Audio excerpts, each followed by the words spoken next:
we'll start with a story, the big story of the last couple of weeks, the issue in Standing Rock, North Dakota, where a company is trying to send a pipeline right through the territory.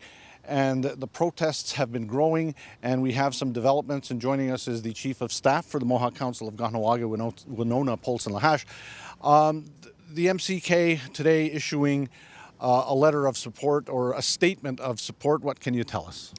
The statement itself, I think, was just the community and the history of this community and really knowing what we've been through in this community, the council being able to show that they're standing in solidarity with the people of Standing Rock and sort of condemning the pipeline itself, the company that's trying to put in the pipeline for its really brutal actions that it's been taking against the people who are protesting the actual pipeline itself. Yeah, some of those including some of the security people kind of like sicking the dogs on people there. Also, some of the sacred areas of the community there haven't been respected. Yeah, for sure. We've seen in the news coverage both of those instances. We've seen that there's been bulldozers that have gone over burial sites as well as sacred sites. And I think just this morning, the judge had actually come out with the ruling, ruled against the people who were seeking the injunction and is basically in favor of the pipeline going through. So we're expecting that the tensions will probably really rise there.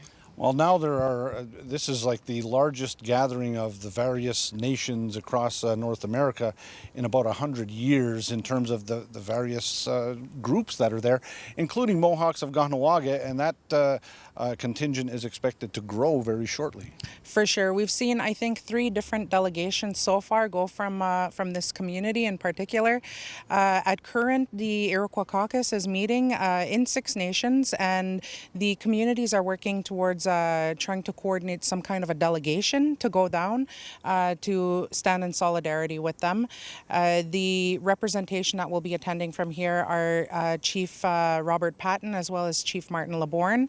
In addition, I think what they'll be doing is they'll be starting a vehicle at this point, going to other communities to pick up delegates from other Iroquois communities and then making their way straight to South Dakota. It's a long trip. It's a bit of a complicated trip if you're going off to, there's not exactly many direct flights from Montreal to Bismarck, but it's really something that's turning into, I don't think anybody really saw this coming. It's just growing by leaps and bounds, it seems, every day. It sure is. I've heard reports of upwards of 90 different nations that are being represented at the actual protest site. And again, some other community members, young activists have been on this almost from the beginning, and it's good to see that people are paying attention to the world around them as we see the concerns about pipelines and the dangers that that are inherent in what they are.